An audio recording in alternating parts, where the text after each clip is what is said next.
I just want Sesko or Gyökeres, one of the two. I mean, there's a debate over which one. I actually, at this point, I don't even care. Just give me a striker.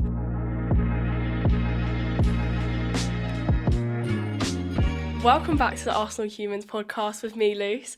I hope you're all good. It's been a couple weeks. My bad. I was actually ordering this little guy. Got a new microphone because I feel like I feel like I'm quite expressive with my hands, yeah. So when I've got a little mic, like mini mics are perfect when you're doing like vox pops, you're out and about. But I thought when I'm actually sat doing my pod, let me have something a little bit more profesh. So this is my first trial with it. Maybe I should have done like a practice one, but I was. I hope you like it. I made it red at the bottom as well, which is super cute.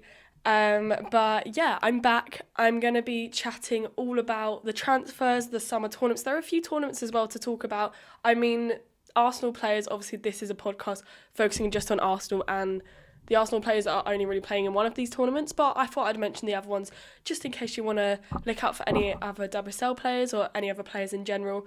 But yeah, it's been a couple weeks. I mean, I'm not focusing on last season, already been there, done that. If you look at my last video, I basically was just giving out awards to players that impressed me throughout the season, players that maybe didn't as much. So if you want to focus on last season, go back and watch that video. But if you want to focus on what's happening right now and the future of this club, then stay tuned in this video because that's basically all I'm chatting about.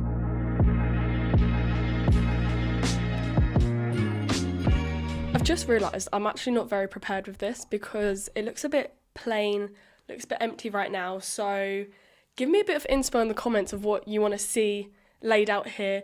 I mean, the walls, I don't really think I can ruin them, but like I kind of want to make it look a bit more cute for when I'm doing future videos, but just bear with because usually I'm doing it in my room, so I've changed setup for this. But anyways, the warm-up poll, also, oh my god, actually, firstly, look at the shirt, it's for the new season. It was actually really nicely gifted by Arsenal because me and a few other of the Arsenal women supporters helped with a video that they did basically to launch, obviously, like the Champions League final, which we obviously ended up winning, so it worked. But yeah, they gave all of us one of these shirts just as a little thank you. And I love the detail of like the A's. It looks really nice, especially like the writing Arsenal. I don't know if you can see it on the back there. That's really cute. I don't have a name on it just yet. I don't know what name to put on the back of my shirt, so let me know down in the comments as well, or actually, I might just keep it as a plain shirt, we'll see. Anyways, enough of the questions, let's get on to the actual question this week, which is, who should Arsenal sign? Right, okay, I feel like this question, it can go down many different routes. Obviously, I talk about Arsenal Humans, so I talk about both the men and the women, and luckily, for me, all of your comments are a combination. So if I'm just going to quickly reel off a few, we've got Bonmati, Hines, Olivia Smith, Eze, Rodrigo, Sesko, Gyökeres, Sam Coffey, Elisa Thompson, and Morgan. Yeah. That's a lot of names. And to be fair, I feel like most of these names aren't just out of the blue. Like, if you told me maybe a few seasons back, oh yeah, you could get Bonmati, I'd be like, what? But she's actually in talks, and we are a Champions League winning club, so, you know.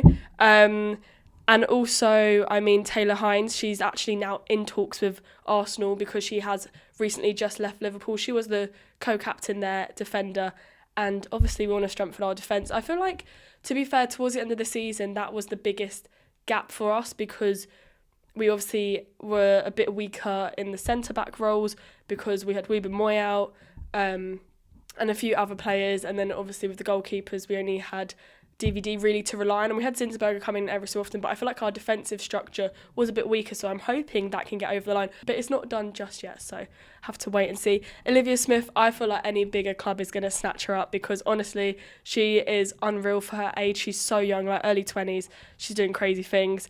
Sesko, Gyökeres, they've been linked with us. I don't really like talking about signings that haven't happened yet, but because it's Arsenal, there haven't really been too many signings, so I guess we're going to have to focus on these ones. Sesko, Gyökeres have been linked with Arsenal for ages now, along with Eze actually is a recent one. I mean, to be fair, we all know Arsenal need a striker. These two players could slot into that role. I mean, obviously we thought Havertz would, but it's good to just have backup because Havertz isn't quite the out-and-out striker we were looking for. Eze, obviously on the wing, that would be cool to have more cover for like Martinelli, for instance. I mean, Isak was obviously linked, but I genuinely, like, correct me if I'm wrong, but I just don't see Newcastle giving Isak to Arsenal. I don't know if it's like a downgrade, because for me, I don't see it as a downgrade necessarily. I just see it as on the same level. So why would you want to leave your club? Whereas if you're thinking around the world, Real Madrid, Barcelona, if they came in, for sure, and if Liverpool came in, for sure. Like, Liverpool are definitely on a spending spree right now, so I feel like they could easily take Isak.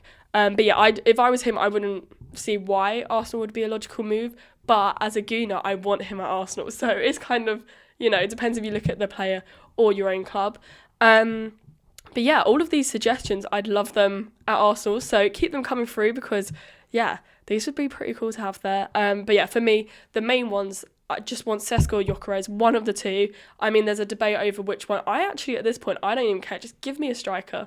Like, we'll deal with it once we've got them in the team, because I think it's always so hard. Everyone's like, oh, I think they'll be good with this. Oh, I think that. You don't actually know until they play in your team. So we'll just have to wait and see with that. But in terms of the women's side, Bon Mati would be unreal, and so would Taylor Hines. So hopefully they happen. But yeah, that was the warm-up poll. I thought it was quite nice, quite a broad one, because I thought this was the first time I'm doing a little bit of a transfer talk on the Arsenal Humans podcast. So I thought I'd keep it broad, and then each week by week we can get a bit more narrow into certain players and clubs and whatever. But yeah, so that's the warm-up poll. We're going to basically just have a little bit of a transfer chat, and then a bit of a summer tournament talk, and that's basically it done. So stay tuned. I keep saying stay tuned. You're already tuned in. Well, if you're watching this while you are, so stay tuned.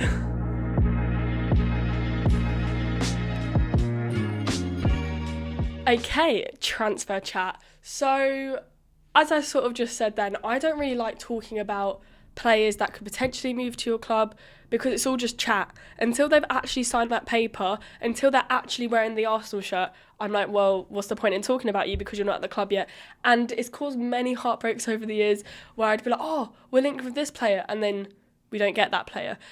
So there's a few actually I could think of off the top of my head, but I'm not going to dwell on that. So I kind of just want to focus on the players we've actually signed, and then hopefully all the rumours of, like I was saying in the intro, Sesko, Gyökeres, Bon Mati, all these rumours, hopefully in the next few weeks, in the next few episodes, we'll actually have answers. But right now I want to talk about the facts of who Arsenal have signed. And we've got to start with the most recent one, which is Chloe Kelly. I mean, it was pretty obvious she would sign. Obviously, she had a bit of a bad rapport towards the end with Man City, and she outwardly said on social media that she was struggling. And now she has signed for the club. And it feels good, because obviously she's technically re-signed, because she already was a player at the fairly start of her career. I'd say quite at the beginning of her career, she was already a Gooner. And then basically she's just won us the Champions League. I don't actually know how else to word that. I was really just like, how do I think about that? But genuinely, Chloe Kelly was one of the reasons we won the Champions League. So having her on our side is a bit of a no-brainer. I mean, Slagers, what she has done with the team, phenomenal. I was talking to someone the other day, and I was like, oh, I'm actually really excited to see what Renee Slagers will be like having her at the start of the season, because obviously she came in, she changed a few things, but she couldn't really do too much. But what she did do was she put Chloe Kelly in that team. She got her as a lonely player, and then basically that helped boost our attacking force going out to play against Barcelona in Lisbon, and then ended up beating Barcelona, which I'm still not over, and it is our second Champions League trophy. And I reckon with Chloe Kelly in this squad now, and with hopefully a few other signings like Bon Mati and a few other players, I'm hoping if I say it enough times I can manifest it, but hopefully all these players, I'm thinking that eventually in the future we'll be able to get that third Champions League, and I'm hoping it's the near future, because I don't see why not. If we've literally just done it, pretty similar squad, so hopefully. But either way, I'm very happy we signed Chloe Kelly. I loved the video when I saw it on social media. I literally got goosebumps, because I was like, wait, is this what we're thinking? It was obvious, never doubted it for a second, but then there's always that part of you and it's like, oh, actually. But either way, I'm just very happy it got over the line, and it's the start of a promising transfer window for us. I don't think in terms of the women's side we need too many players. I think we just need to strengthen in certain areas, and that's literally what Chloe Kelly will do for us. So I'm very excited about that.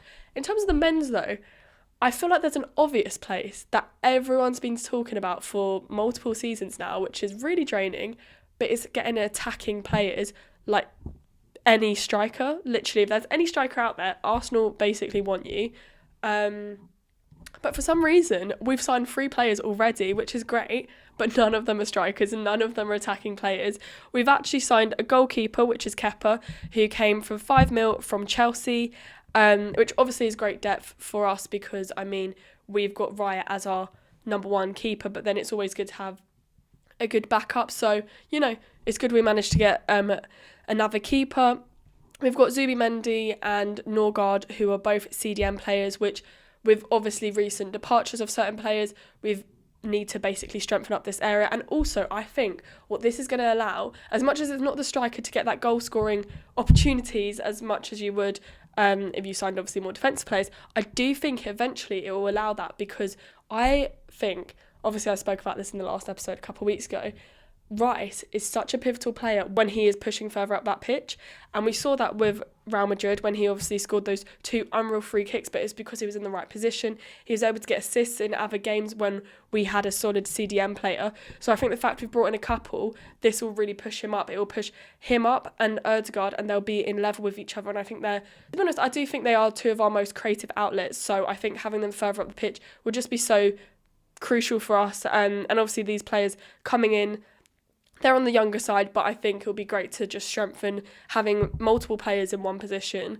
is really good for us. So I do see that, yes, Arteta's under so much pressure to get a striker, and I'm confused why we haven't actually put any of these bids or any of these talks over the line yet. But I do see the longer process, and right now it's the beginning of the summer transfer window. We're not playing in the Club World Cup. We can focus on this transfer window, so I'm hoping that, yes, we've started with the CDMs, but hopefully in the next few weeks we'll be able to get some strikers in. So that's basically all the transfer talk. Right now there's, 4 players to talk about. A couple of them inevitable, a couple of them surprising, but it's good that we've got them. So overall, I'm actually feeling quite calm about the Arsenal transfer window, which I feel like not many Arsenal fans would say that, but I think because it's early days, if it gets to maybe end of July and suddenly we still haven't got a striker, I'll be like, what? But we have known in history there's been so many players that leave it down to the last minute to make that signature on the dotted line, if you get me. So I'm staying calm with that. I'm staying calm. I'm hoping we can sign a striker soon, but I guess we'll just have to wait and see. So that's all the transfer chat that I've got for you, basically, because we'll look to when we actually sign these players in the next episodes.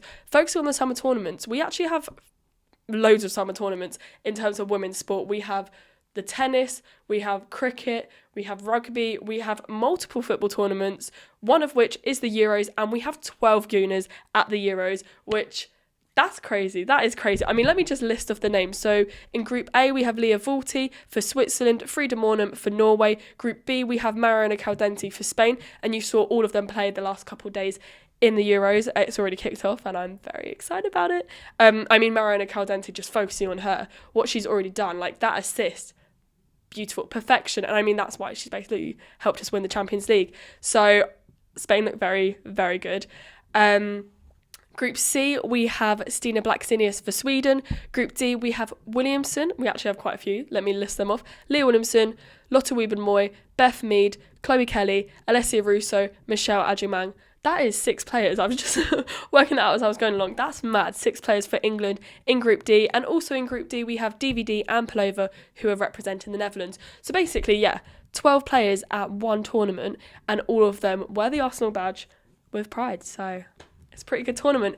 So if you're not watching the tournament right now, what are you doing? It's literally started. And I mean, if you want to watch any Gooners, they've already been playing. Vulti already represented her country. So did Mornum, so did Caldenti. And then, when is it? What's the date? It's Friday today. So tomorrow we've got loads more players playing because England play their first game of the 2025 Women's Euros, and I'm buzzing for it. So they're just some names. I'm going to keep you updated of how they get on. Obviously, only a few players have actually played so far, but from what I've seen, very good, representing the club well. There's also AFCON going on. We actually don't have any Gooners playing in that, but that is a good tournament. That starts on the 5th of July. And then we have the Copa America, the women's one, which will be taking place from the 11th of July, I want to say.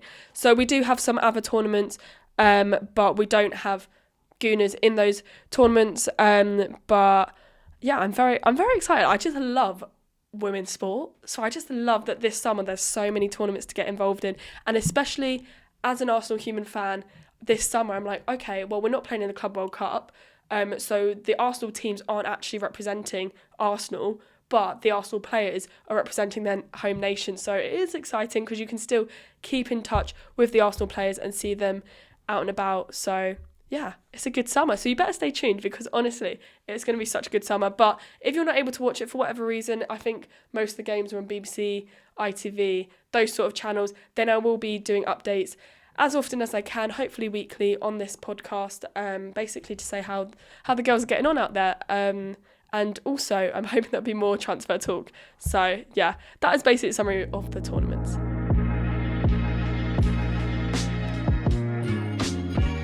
So that is the end of the episode 32, I think I worked out, which is crazy. And yeah, sorry there was a bit of a delay between this one and then the end of the season recap, like the award thing, because I was like, I don't really want to chat when there's not a lot to talk about, if that makes sense, because there hadn't been too many signings. I was also thinking Chloe Kelly was inevitable, and then the minute I saw she signed, I was like, right, when am I next free? Let me do a pod episode. So I'm happy I did one today. I'm going to try to do one not next week, because I'm actually in Switzerland, which I'm really excited about. Me and two of my besties are going out there, so yeah, I hope I'll be able to firsthand witness some of these Gooners performing out in Switzerland, see what they're like. So I'm excited about that, really excited about that. So I'm basically back, and I'm hoping the next one will be probably like from 10 days from now. So I'm hoping between now and then there'll be lots of updates, both from the Euros, from AFCON, from whatever summer tournaments are happening right now, but then also in the transfer market, because boy do we need it, especially Arteta's side.